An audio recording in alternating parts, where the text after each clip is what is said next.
But I think that what I'd ask myself to do is to not deviate from what's been successful so far. And thinking, okay, well, this has gotten me to here, but maybe that's not going to get me to over here. And I think that my future self talking to me now, it's, hey, stick with what you know is successful, go with your gut, and the rest is going to work itself out.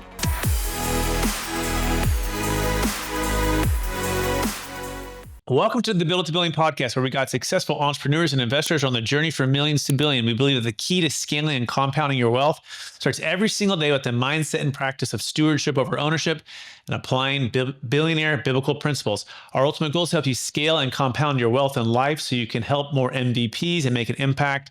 My name is Brett Swartz. I'll be your host today. I'm excited each and every episode we bring on some of the world's top entrepreneurs, millionaires, and billionaires, and they share their wisdom and secrets with us so we can level up our businesses, again, scale and make a bigger impact. I'm excited about our next guest. He's originally from Southern California, but he's in the Eugene, Oregon area these days. He's the founder and lead creative at FPW Media.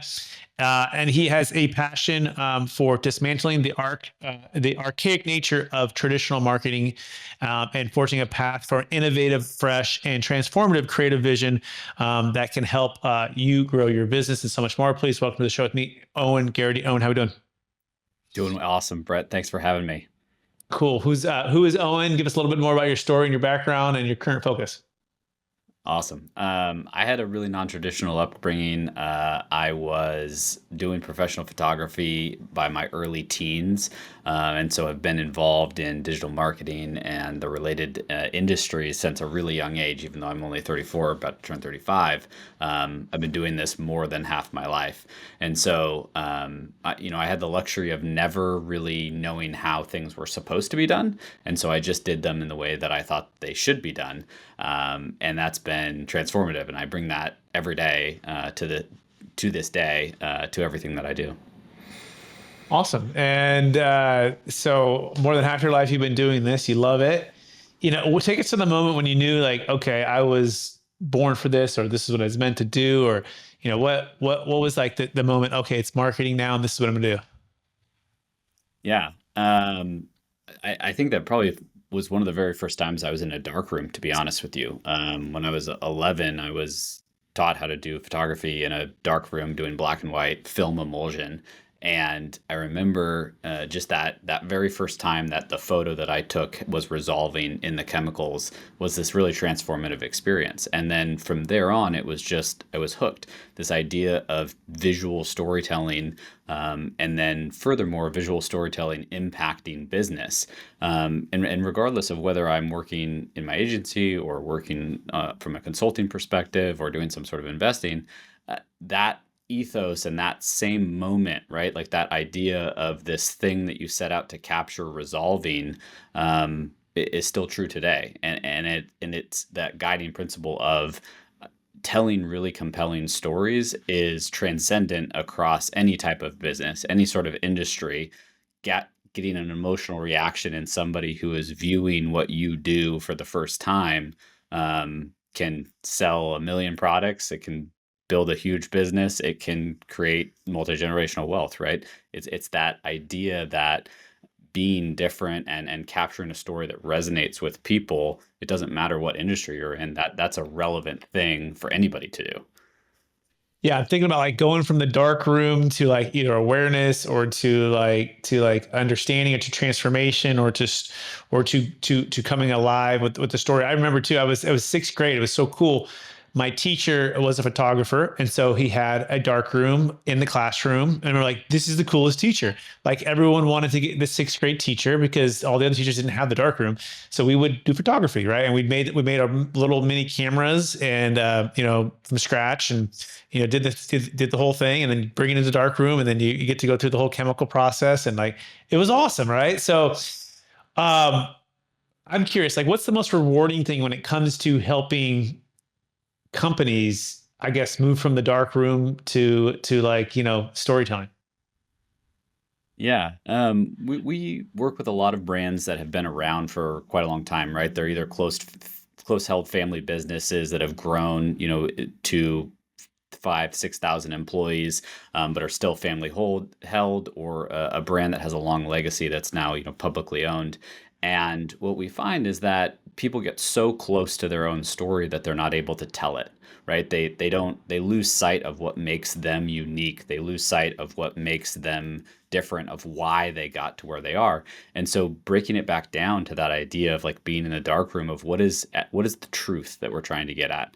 And we talk a lot about in marketing that, at least at our agency, we want to present the best version of reality, right? We want to be very authentic. We want to be very true to the company or the story we're telling, but we want to tell it in the most shiny and incredible way so that people recognize it and connect with it. I think the average American sees like 5,000 ads a day. Was the last statistic that I saw.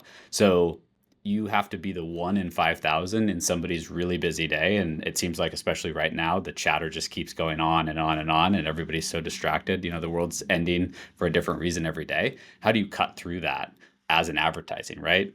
I mean, it's not just price, it's not just offer, it's compelling story. It's something that gets somebody to stop and stop their scroll and look at what you're trying to have them look at.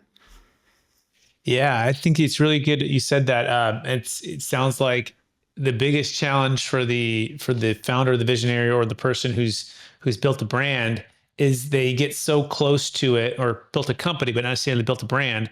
Got so close to building the company, they don't know how to build the brand. They don't know how to tell the story.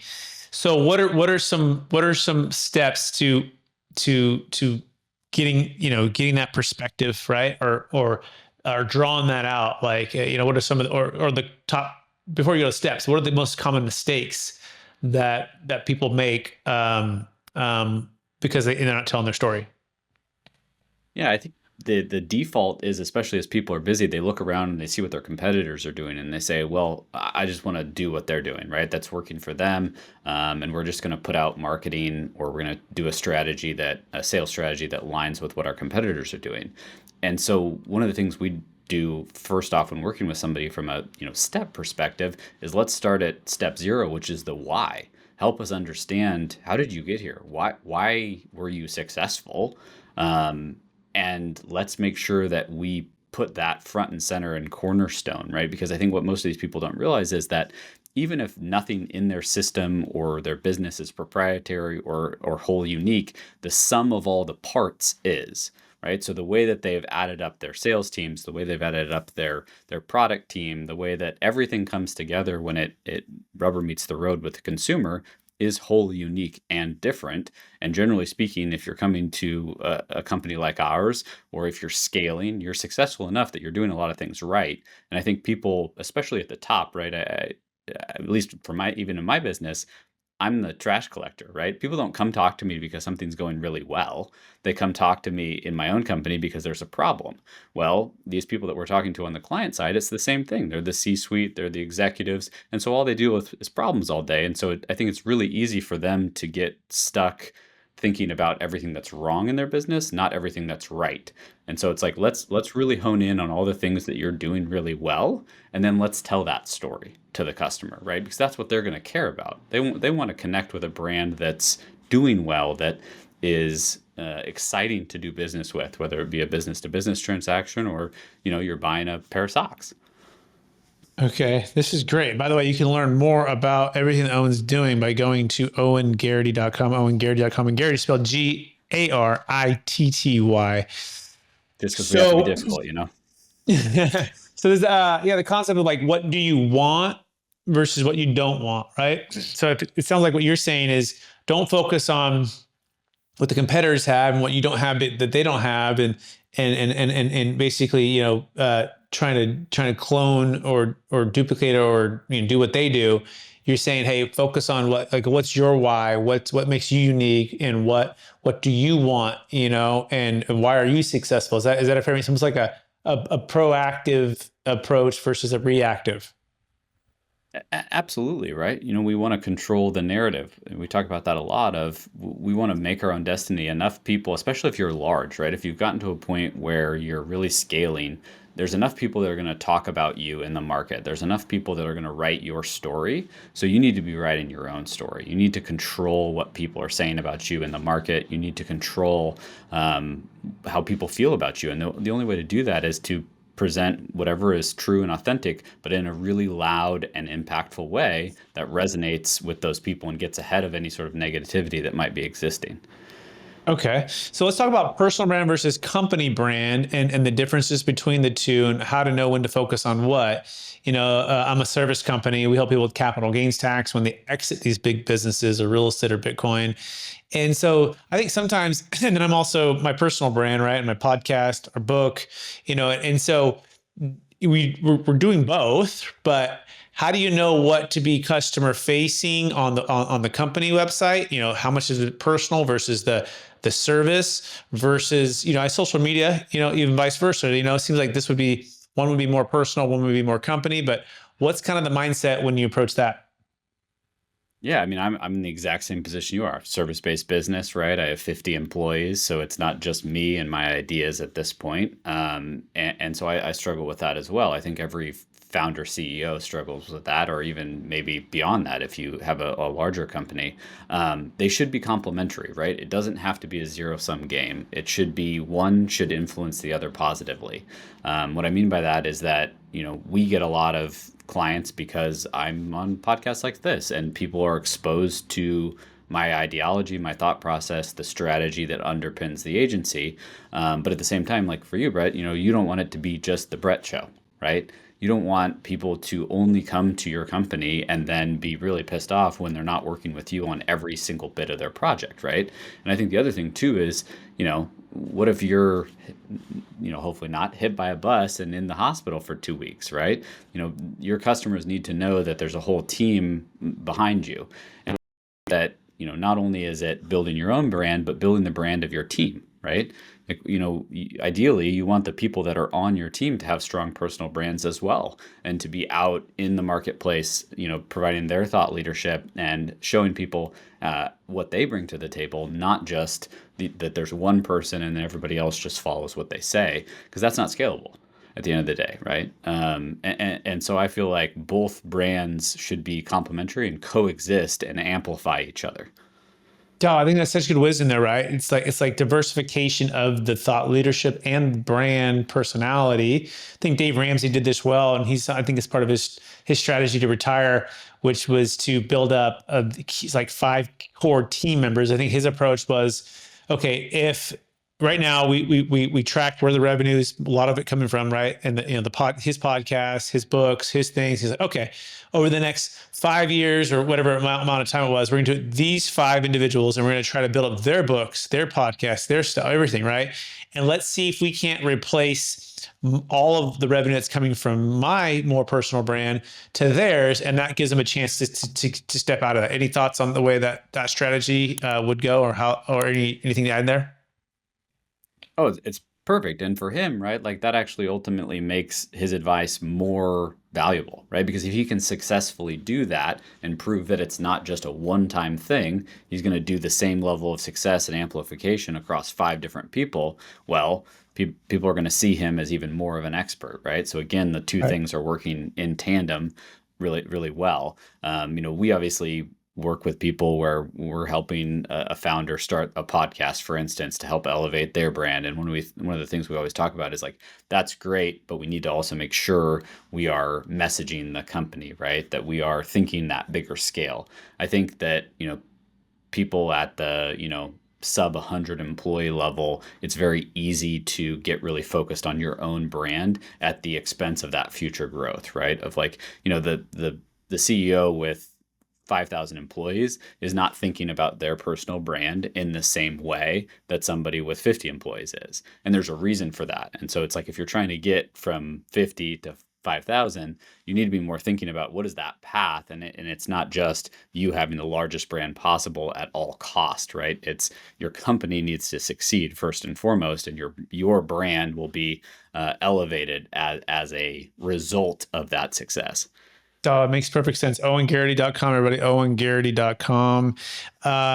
Okay, so this is good. This is good. All right, so what haven't I asked you so far that I should be asking you as it pertains to? I mean, we can talk about AI and marketing. You can talk about systems, processes. Like, walk us through what it's like to work with you and your team, what's the ideal customer? Give us a little bit more about that, and then kind of tie in anything you like at this point. Awesome. Yeah. So, from our inception, we set out to be really different, right? I think most people have had a negative experience with a marketing agency if they've engaged more than a couple. And so we tried to set out and be different and we came up with this concept called the unagency, which is really distilled down into just this idea of trying to kick out all of the ego and all of the antiquated processes and bureaucratic nonsense that exists at a normal agency and try to be really nimble. We put it in the name. FBW stands for fast-paced world, and our thought is that ultimately time is money and people are paying us to get an ROI, and they need to see a demonstrated ROI. And so that mentality exists today, right? We have huge technological disruption in the space.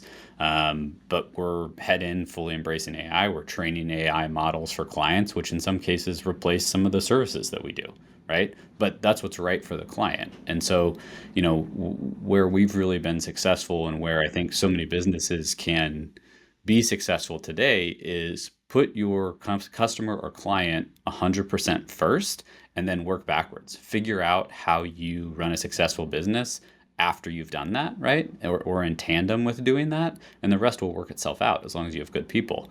I think it's where you go wrong really easily is if you're not putting the customer or the client first and you're just focused on your business model and your business model is coming at the expense of your customer or client, it doesn't work. It's not scalable, it's not sustainable, and it definitely doesn't work in times like today when you have so much disruption, right? If you're not really nimble from a technology standpoint right now, basically 50% of what you're doing is going to be irrelevant in a year. And then you just keep doing that, right? I mean, I think what we've seen in the last, 24 months from an AI perspective is crazy. And we're going to continue to see that level of disruption. Now, where does that end? What does that actually mean? Are we all replaced? Probably not, but it'll look way different than it looks today. And that's just an absolute fact. So you've got to be ready and you've got to be at the forefront of that, of helping your customers navigate that if you're a service-based business. But if you're a product-based business, focus on why are your customers buying from you, and how do you make sure that even throughout all the noise that just seems like it keeps going up and up, how are you cutting through that? Excellent. Maybe we can go to like a case study or like a story of you helping a company and like kind of walk through to kind of bring this to life, right? So anything kind of come to mind, Owen, at this point where you want to kind of highlight? Yeah. One of the things that we've seen be really impactful recently is companies have these perceptions of what is true with their customer, right? We've talked a lot about like meeting your customer where you need to meet them or catering to them. And so, in the last year, we've done a number of brand sentiment analysis projects. So where we're actually surveying a large sample size of a client's customer base and asking them a series of questions to validate whether what we believe to be true is not. For instance, is the footprint of that business important to that customer, or not, right? Like we think geography matters. We think the number of stores we have matters, but is that actually true? And so when you do that, you start to see, okay, some of the marketing that we have in market is actually not super effective. We need to make changes because what we believe that is important to a customer actually isn't. And we've had that happen with a couple of these studies we've done where it's like, okay, we thought that price was the number one driver, right? For instance, thinking of a specific client where we thought price was the number one driver, but actually reliability was the number one driver of purchase decision. So they wanted to know that the product was going to last. They actually didn't care about price until like number 4 or number 5 as far as how they were making their decisions. And this is an area obviously where AI has brought the cost to do this kind of research way down, right? This was inaccessible except for, if you were a Coca-Cola or you were a Unilever, it was very easy to do these really large customer sentiment studies. But now with AI, you can bring in these huge data sets and do maybe half of the processing automated, and then humans are doing the other half. And so you've brought your cost down by 50%, for instance, or your complexity down considerably. And so that's an area where we see, just in the last year, huge shifts. And then when you put that new marketing campaign in market, you're able to see a much better return on spend because it's much more dialed in to what the customer actually cares about. Got it. So using AI to unlock better research and better what they care about, so that when you actually do deploy the strategy, the ads, or whatever it might be, you're getting a better return on investment. Absolutely. Nice, nice. I like it. I like it. Um, so so when it comes to we talk about personal brands and companies. We touched on a little bit on AI. Anything else on AI that you feel like is just like important, right? Like if people using Chat GPT to create sales copy and to create, you know, you have the operator with Chat GPT that can go into your CRM and start to map out, you know, a lot of different things. Like what do you think of the status of it right now? Like how cool is it, and where do you think it's, you know, going? Any kind of predictions for this year? Yeah, I mean, it's super cool with this huge caveat, which is at the end of the day, you have to make sure you don't lose expertise and that you're not just relying on AI, right? I mean, I think the beauty of AI is it's a leveling for a lot of technology and a lot of process. Right now, a lot more companies can do things at a higher level, and you can do things in new ways, easier, faster, cheaper. But if you're just relying on AI and you lose this idea that we still need to be experts in what we do, that we still need to present ourselves to the market as experts, and we're just having AI write all of our content and we're using AI to do everything, there's still this idea of the uncanny valley, right? That purely AI generated content polls incredibly poorly, right? Like when you take a focus group and you show them either a video or an image or have them read something that's been AI generated, it does not emotionally connect in the same way that that a very good human generated piece of content does. Now, you can say why this or why that, but that's just the reality today. And I don't see that going away in the near term, right? It's going to continue to get better, but there's still going to be that hesitancy by the consumer to fully embrace an AI generated piece of content. And so you have to be cautious, right? Use it as a tool, but use it only in places where it adds value. Don't just use it across the board. Because if you use it across the board, your competitors who are using it more strategically and in specific places where it adds the most value, but still relying on their human expertise, are going to lap you, right? I mean, and we see that, you know, there's been these backlash incidents where somebody goes too far on AI and it's like, well, this is inauthentic. It doesn't resonate and it doesn't do well. And so I think that, you know, we're always cautious, right? It's like, you know, it's again, just a tool. It's not the end all be all of the only way to do things. And I think what I worry too is that, especially in these larger organizations, you run the risk of people becoming less and less skilled, right? If they're only, you know, if they're using ChatGPT for 75% of their work every day, where are they getting better, right? They're not.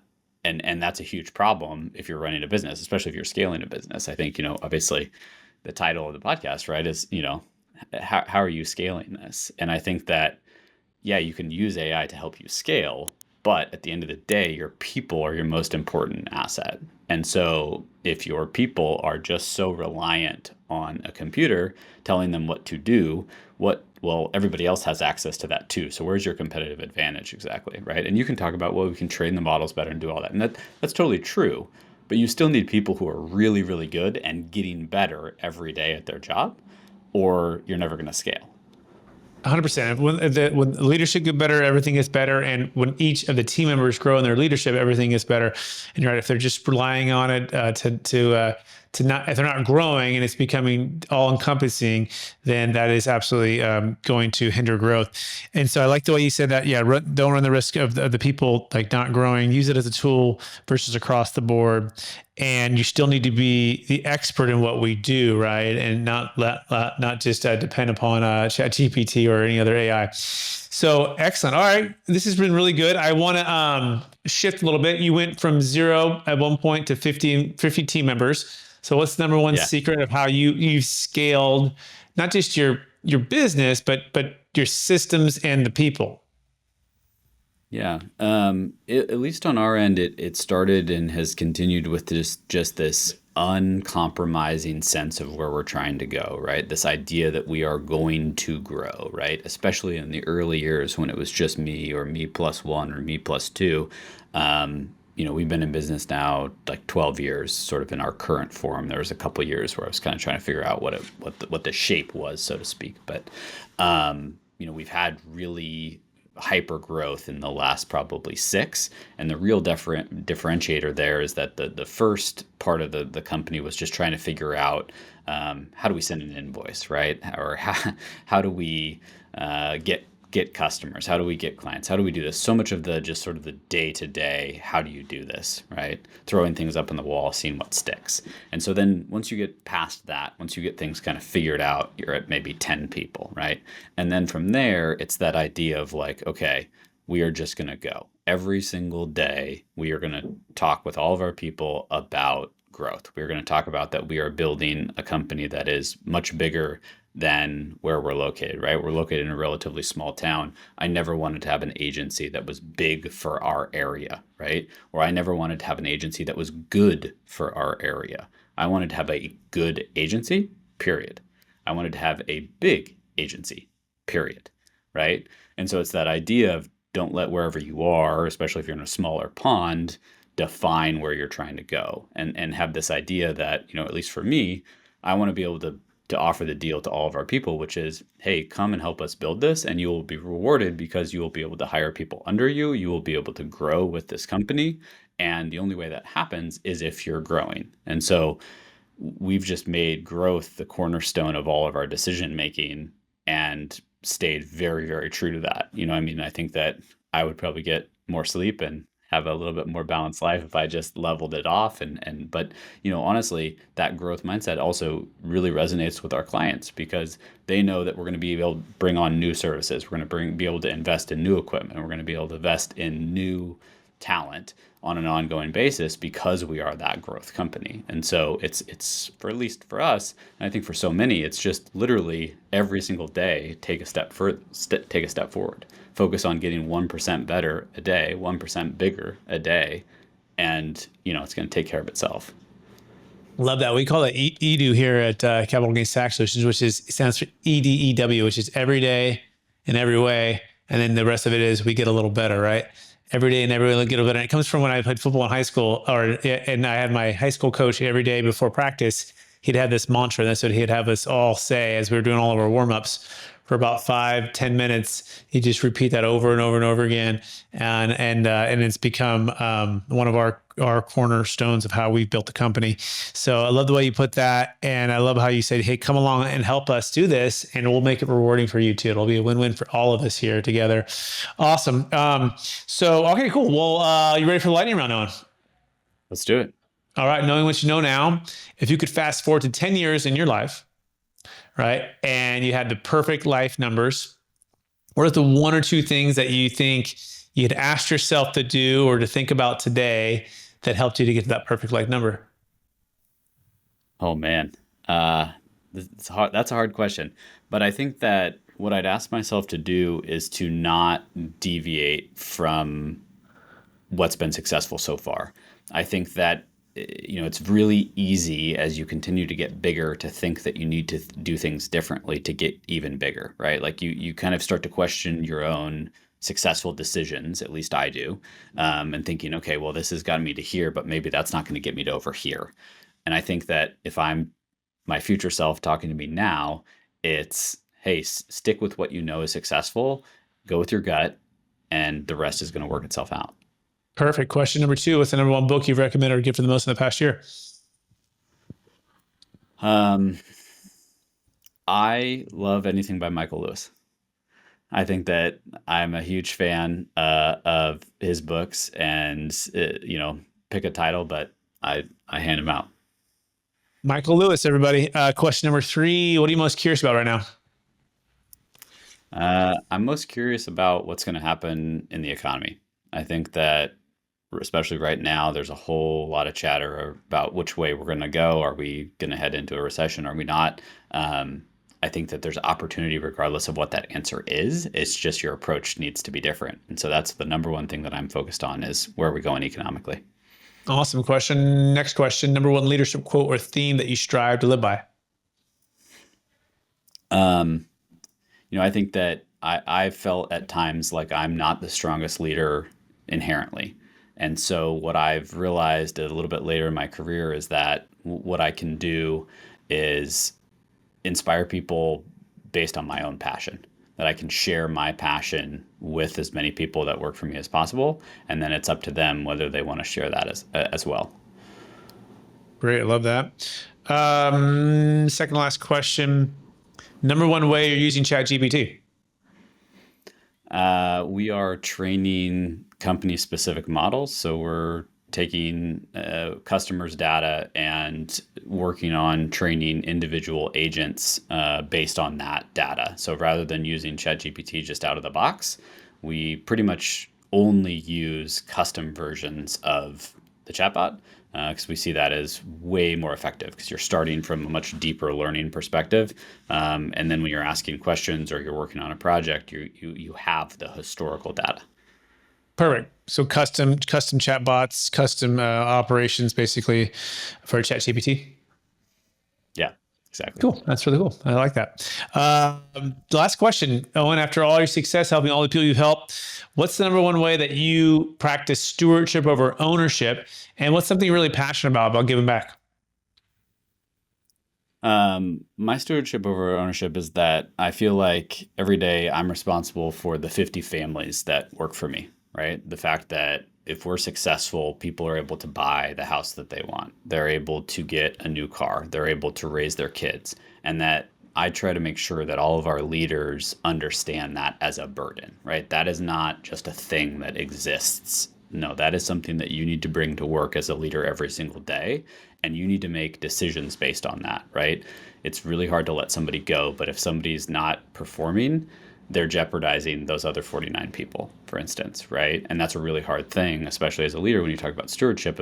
We never want to do that. We don't want to have hard conversations. But if you think about it as I am the steward of making sure that these families are well taken care of, that they have bright futures and that they're able to grow, whether that be growing here or growing somewhere else. It's our job to help facilitate an environment that allows that to be possible. And so that's how we do it. We're not. I mean, Oh, and by I no want to means thank are we you for on the perfect, show, but man. This has been, yeah, yeah, this has been awesome. I think that's great. What a heart you have for your team and for your customers and your clients. And I want to thank you for being here on the show, dropping tons of wisdom for us and with us. And I want to encourage you to keep helping these businesses, these companies come out of the dark room and to share a compelling story that transforms their business and their lives and makes a bigger impact for people. And I want to also encourage you to keep being the leader that you are. Be authentic to who you are, man. You're a great leader, and you're rocking, man. I think you've been on the show. Everyone needs a great marketing agency, team, expert to help them. If you are out there and you don't have that, check out owengarity.com. Owengarity.com.